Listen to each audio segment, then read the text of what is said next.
That was President Biden warning Israeli Prime Minister Benjamin Netanyahu that an attack on the southern Gaza city of Rafah would cross a red line.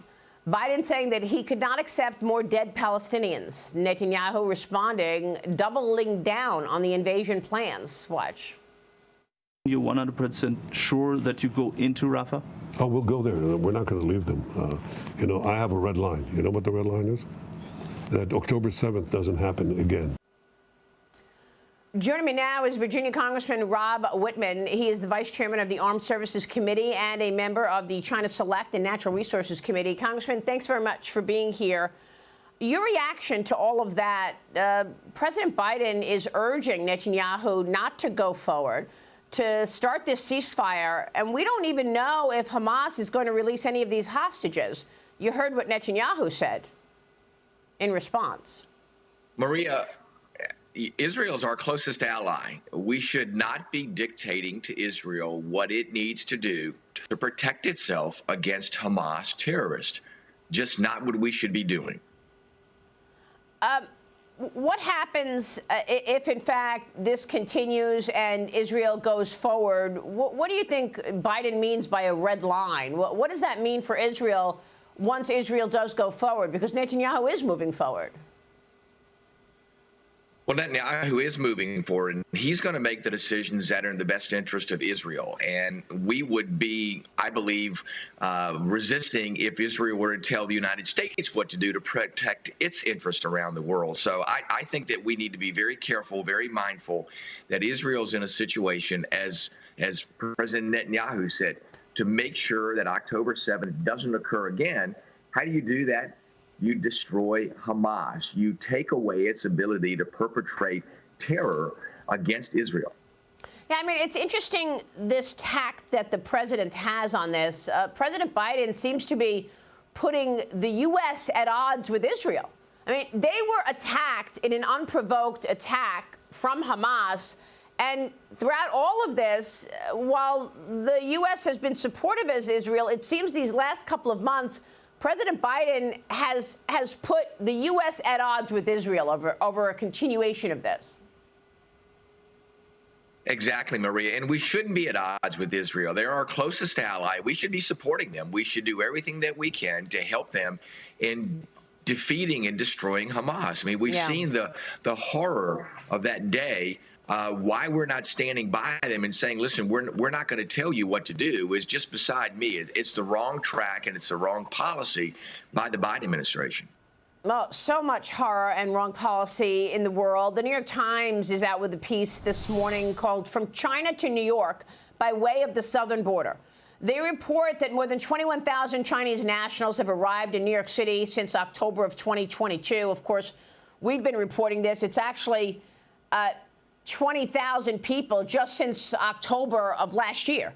That's the beginning of the fiscal year. These Chinese nationals are not staying in the city's migrant shelters. One migrant said that he stayed at a Chinese massage parlor in Queens that charged him $10 a night, Congressman. We've been reporting about these massage parlors, given the fact that Senator Roger Marshall from Kansas told me that the CCP is working with the drug cartels to get people into the country, and then they're human trafficking them with a front of a massage parlor. Your thoughts? Maria, the trend that we're seeing with this vast increase in the number of Chinese individuals coming into this country is astounding, and it's alarming. We should be looking at what China's doing, again, to try to weaken the United States. We see their efforts, whether it's the spy balloons, social media. They continue this effort. This surge of immigrants coming across the border, I think, does have potential national security implications. Listen, we are a country of legal immigration.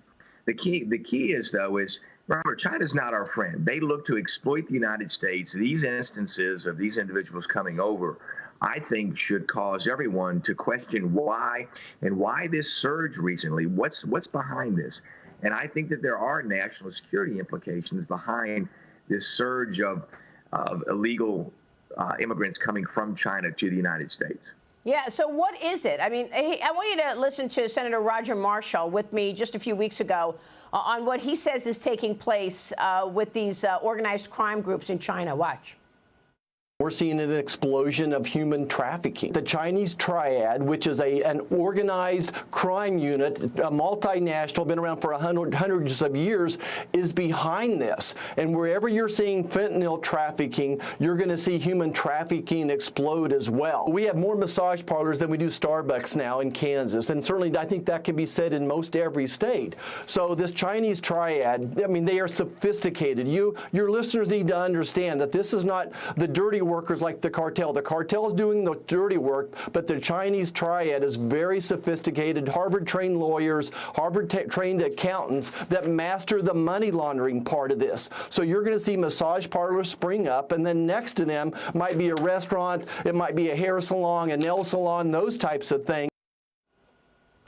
That's stunning, Congressman. Harvard-trained lawyers, Harvard-trained engineers coming from China into the United States and then setting up human trafficking businesses here. What can you tell us about this?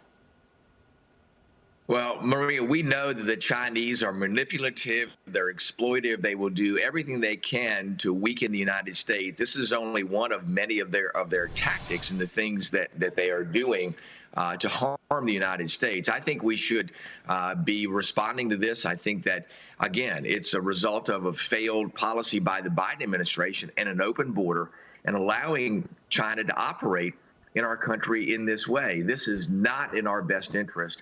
And I believe the things that we should do to respond to this. Well, I mean, are the Republicans able to do anything about the open border, or have you just failed at that? Well, listen, in the House, we have put forth HR 2. I think a very, very successful border bill. When the president, tries to blame Republicans on his failed policies, I think the American people know better that it's indeed the 94 plus orders that he and Secretary Mayorkas have put in place that have weakened the border.